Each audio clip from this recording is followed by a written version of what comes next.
নমস্কার, আমি দেবারতী দাশগুপ্ত, সম্পূর্ণ ওম্যান কেয়ার অ্যান্ড আইভিএফ এর চিফ এমব্রিওলজিস্ট। আমরা আজকে আলোচনা করব এমব্রিও কতদিন অবধি ল্যাবে কালচার করা যায়। যেদিনকে আপনার এগগুলো ম্যাচিওর করে আমরা কালেকশন করি, এগ কালেকশনের দিন, সেটি হচ্ছে আপনার ট্রিটমেন্টের ডে 0। তো সেদিনকে কি হয়, সেদিনকে আপনার ডিম্বাণু ও আপনার পার্টনারের শুক্রাণু নিয়ে আমরা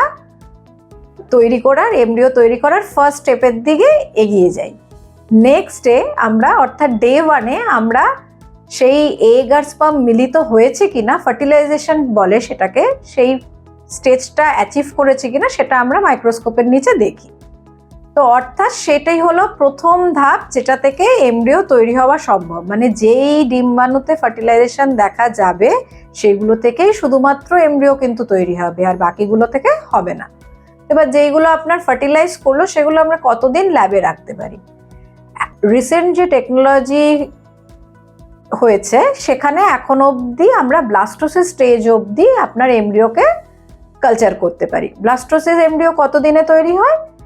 5 দিন বা 6তম দিন অবধি ব্লাস্টোসিস এমব্রিও তৈরি হয়। ব্লাস্টোসিস এমব্রিওটি হচ্ছে এমন একটি স্টেজ যেটাতে কিনা আপনার প্রেগনেন্সি আসার সম্ভাবনাটা বেশি থাকে।